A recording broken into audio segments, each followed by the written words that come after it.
Okay, I'm going to Bismillahir Rahmanir Rahim. It is 21st of December, and today we are 2021, and this is e-paper, Dawn e-paper. That the first news that comes to me here is the receipt is Pakistan asks United Nations to probe Indian attack on observers. PM warns of befitting response to any misadventure. FO summons Indian diplomat over and other casualty along the LOC by Syed Irfan Raza. Islamabad with yet another Kashmiri woman falling victim to unrelenting ceasefire violations by Indian troops on only a day after they targeted a vehicle of the United Nations military observer group in India and Pakistan. Along the line of control LOC, Pakistan has taken up the reprehensible attack on the United Nations MOGIP, with the United Nations urging it to initiate transparent investigation into the incident.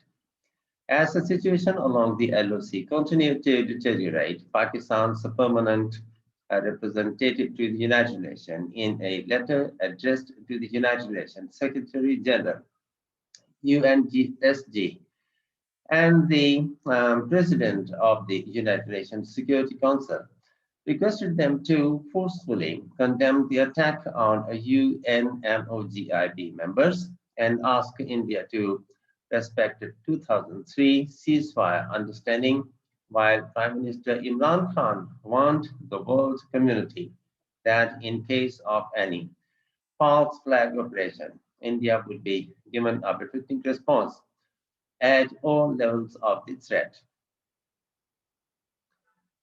Also, a senior Indian diplomat was summoned to Foreign Office to register Pakistan's strong protest over ceasefire violations by the Indian occupation forces along the LOC, resulting in serious injuries in an innocent civilian on Saturday, according to a FO statement issued here on Sunday.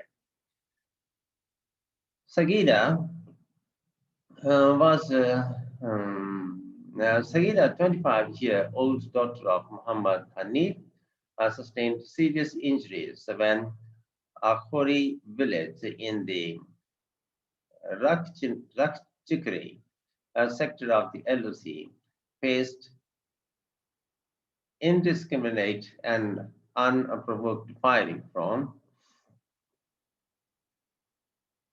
Indian troops.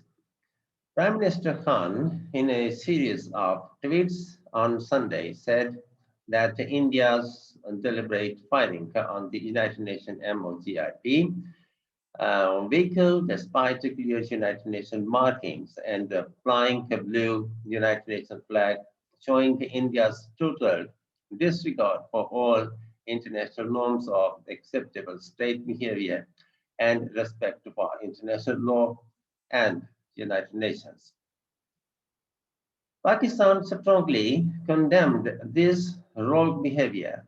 He said, I want to again warn the world community as India's internal problems mount, especially economic recession, growing farmers' protests, and mishandling of COVID-19. The Modi government will divert from the internal mess by conducting a false flag operation against Pakistan. I am making absolutely clear to the international community that if India was to be reckless enough to conduct a false flag operation against Pakistan, it would confront a strong national Pakistani resolve and be given a befitting response at all levels of the threat. Make no mistake. The Prime Minister said already in 2020 alone, there have been 3,000 Indian ceasefire violations along the LOC and working boundary. by unprovoked firing deliberately targeting civilians, resulting in 276 casualties, of which 68 were children and 92 were women, highlighting the atrocities and the crime committed by Indian occupying forces against the innocent Kashmiris, particularly since August 2019. Pakistan has already been drawing towards attention to India's ultimate plan is to change the demography of Indian illegal occupied Jammu and Kashmir from a Muslim history area into a Hindu majority territory. In a letter to the United Nations Secretary General and the United Nations Security Council President, um, Pakistan's permanent representative to the United Nations stated that deliberate targeting of the United Nations observers and their vehicle appeared to be a new, coercive, and reckless ploy by India to hinder United Nations MOGIP's work and facilitate another Indian military misadventure against Pakistan. The letter said Pakistan had credible information that the RSS BJP government was planning to stage a false flag attack to divert attention from its domestic difficulties and create justification for another misadventure against Pakistan. If that were to happen, Pakistan would exercise its right to self-defense. The letter made it clear. The permanent representative requested the United Nations to forcefully condemn the Indian attack on the United Nations MOGIP members and call on India to observe the 2003 ceasefire understanding. The United Nations must respond positively and urgently to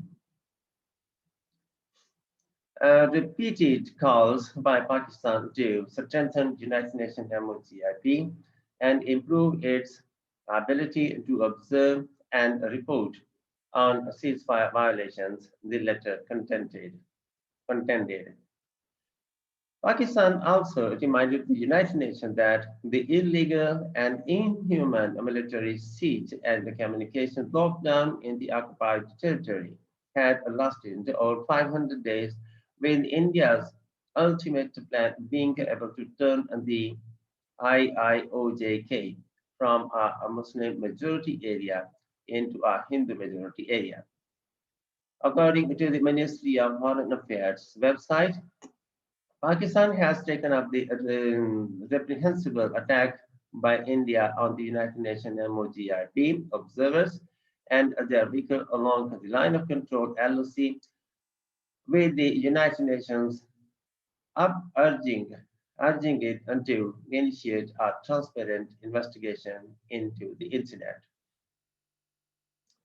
The Foreign Office (FO) condemned the deplorable targeting of innocent civilians by the Indian occupation forces, underscoring that such senseless acts were in clear violation of the 2003 ceasefire understanding and were also against all established humanitarian norms and professional military conduct.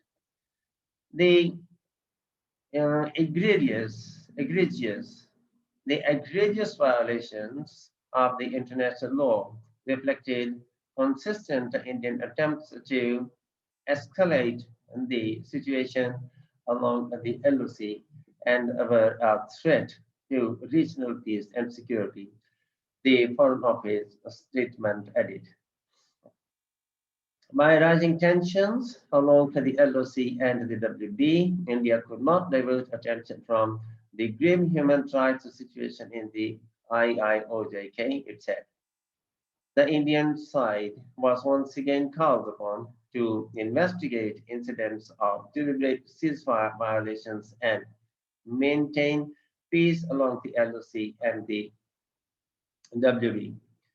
India was also asked to allow the United Nations MOGIP to play its mandated role as per the United Nations Security Council resolutions.